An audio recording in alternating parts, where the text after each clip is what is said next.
Hi, my name is Celso Teixeira and today we're going over fibermesh for fur. This is the model we've been working together for the past couple weeks, and I thought it would be fun to add some real fur to him. First thing I do when working with fibermesh is setting up polygroups for helping me grooming the fur when I get started. When you turn on polyframe, or if you use another 3D software you might know by wireframe, by default, like this is the only way you can see your polygroups. But if you are working on Dynamesh, the resolution is probably higher than what you want to work on. Like it makes everything looks black depending on the distance, and it's hard to identify which polygroup is which sometimes. So to start things off, I turn on line here, and that gives me just the color for the different polygroups. And on the body, I already separated the polygroups kind of like I want for the different styles of hair. Not different styles, different sections of hair. For the face, we're gonna do it together.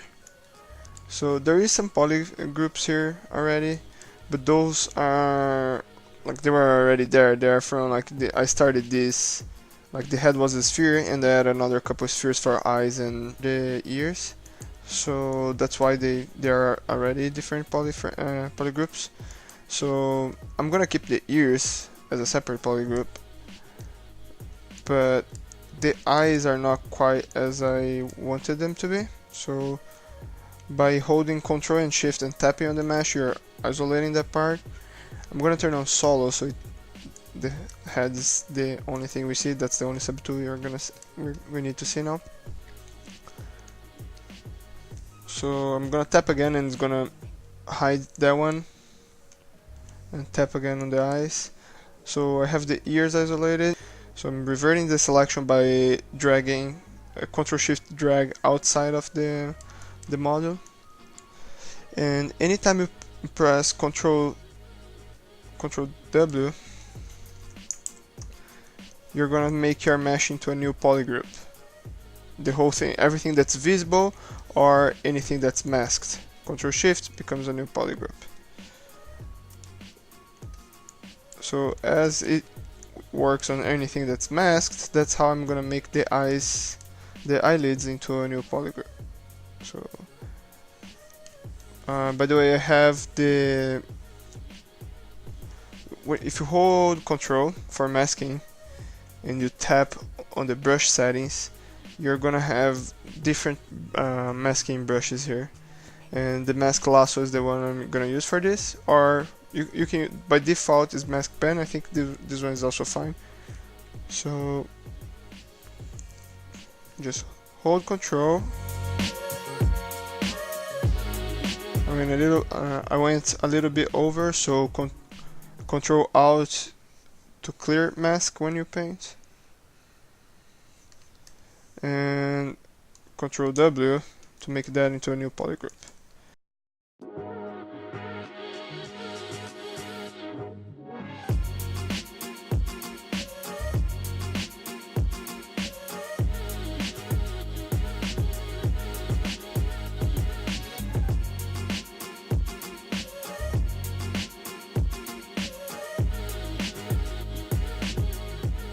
So we're going to start with the body, and right to begin with, the polygroups that we separated, it's already gonna speed up the process a little bit. Not by much, but a little bit. You can isolate the parts that you don't want to have any fur on it for now, because like I'm gonna create the long fur first on the body, and I'm gonna come back for the legs to create the shorter fur later on. So I masked the legs off, and I'm reverting the mask by holding Control and tapping on the mask a couple times. You smooth out the transition. So the reason I'm masking this is when you apply the fiber, it's only gonna grow from the parts from the parts that are masked. So I already went ahead and was playing with some of the settings, and one thing I always do when working with fibermesh is I look up the library of fibermesh that Zbrush has before I start it. I test a few different things just to see which one is gonna give me a better starting point.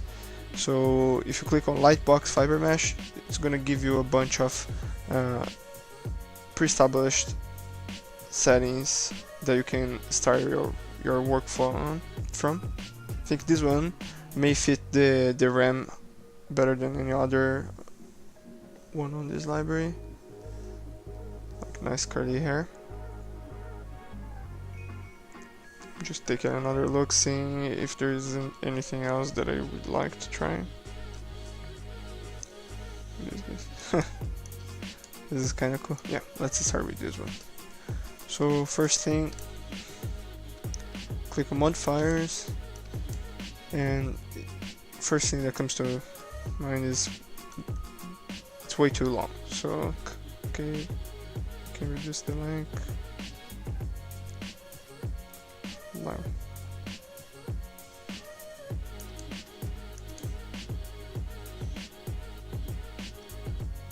When grooming, I'm gonna reduce and increase the length only on the parts that it matters.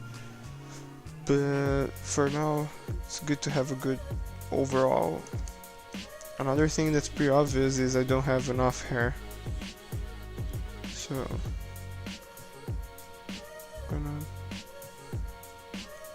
no, looks nice and dense.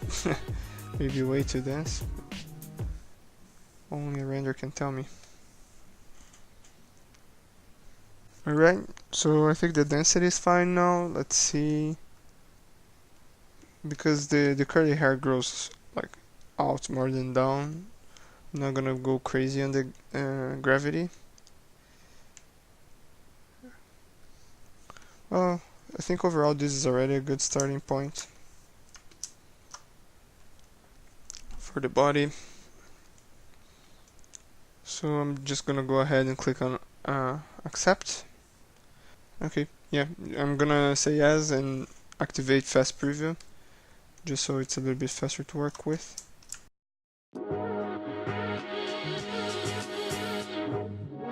Yeah. Select just the legs now. We're going with something way more subtle.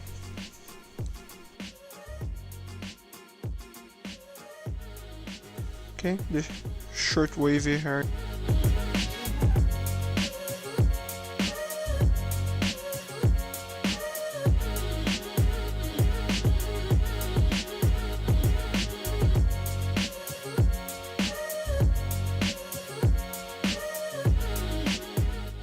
What happens when you accept the fiber mesh is it creates another subtool here, just with the fiber mesh there.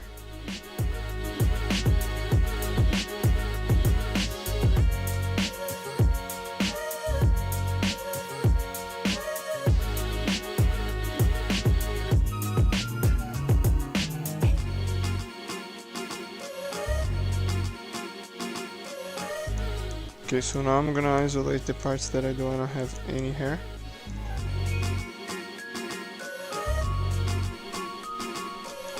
That's about it. Okay, so we are all set to start grooming this guy. There's not many brushes we're gonna use for the grooming. I'm gonna keep it pretty simple. Okay, so when grooming short hair, but like really short like this, I used to think that grabbing the groom hair short would be the best solution for this situation. But when you apply the groom hair brush, so when you use this brush, it kinda lifts the hair and gives like the first couple segments just keeps standing, so it gets like spiky, and that's not the look I'm going for. So it's not really giving it's giving a little bit of direction to the hair, but not the way I wanted. It's just lifting the hair. So one thing you can do, it's just use like the move brush. Problem with the move brush, it's like you can go too far. I reduced the intensity of the move brush quite a lot, like 3 or so or something, and I do in strokes. I use it in short little strokes. So to help give more direction to this hair, I'm gonna turn on polyframe, and that's gonna show the colors of the polygroups I established to the face before I created the hair. So this is pretty handy. You can isolate that part and only groom that part. So you give some direction to the hair, little by little, just like a lot of little strokes. I think 3 was a little bit too soft, so 8, yeah. Now it's much better. And if you feel like doing this, you're increasing the size of the hair too much, you can always go with the smooth brush. Also remember to adjust the intensity, so you don't, if it's too strong, you might just actually with 100% it's good enough.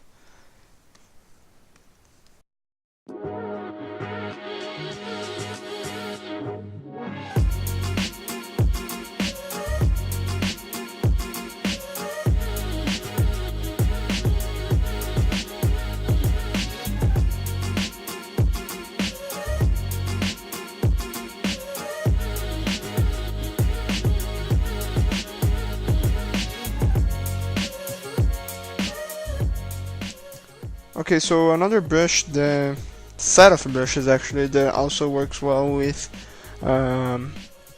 fibermesh are the clipping brushes. So if you hold Ctrl Shift and select one of the clipping brushes, clip curve to be exact, you can trim out the hair.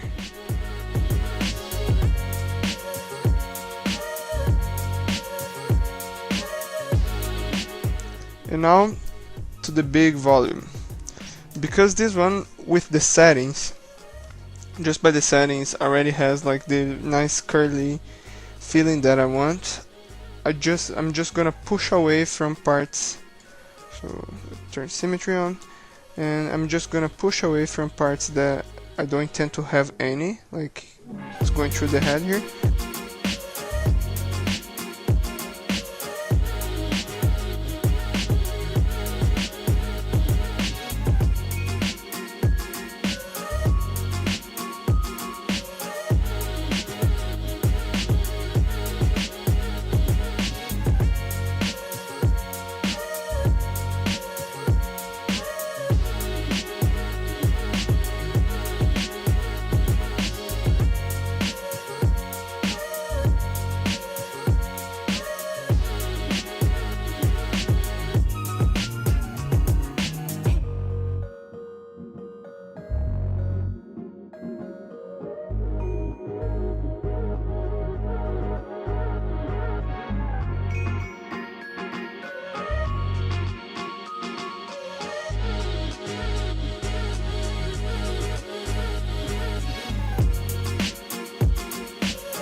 So when you create fiber mesh and you start from the lightbox gallery here, so as we did today, like we started the long body hair with this one, and we started the short face hair with the short wavy hair. So usually it comes with a texture.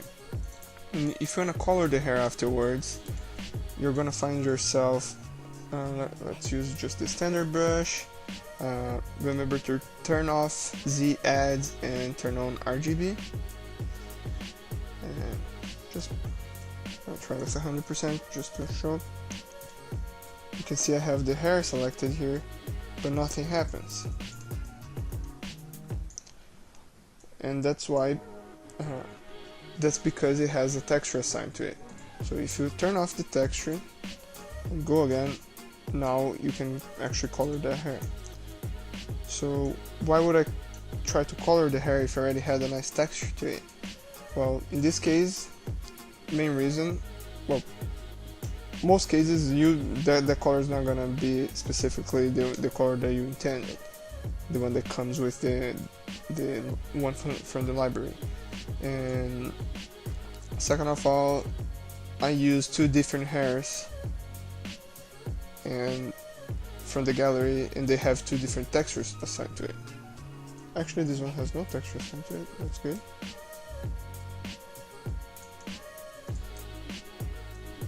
Yep. So, but anyways, it has no texture. It's too different than texture. So, you wanna make this more unified. So I'm gonna pick the base color for it, and the Ram that I'm being inspired by is the Angry Ram from YouTube. His name is Rambro. His videos are pretty funny. So he's like grayish, brownish, and he's already pretty old now, poor guy. So I'm gonna pick a really dark gray on the warm side, so a little bit more saturation.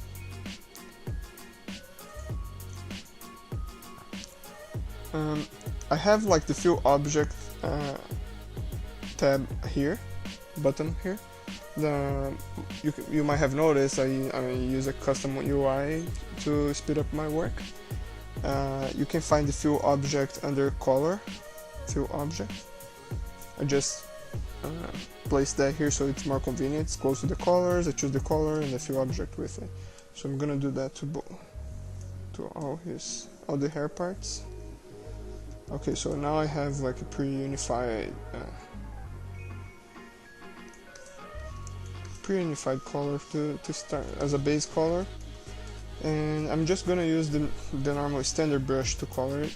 You could use the groom color thing, but then like you're gonna assign a different color to the root. Sorry, this is the middle, so color tip, and groom color root. I usually go to here after I'm done coloring, grab the groom color root and apply a darker color, and the groom color tip and apply a lighter color. I usually don't use the groom color mid, because that's the color I'm gonna apply now with the standard brush.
So I think this is good enough for me to take the key shot and make it look a little bit better.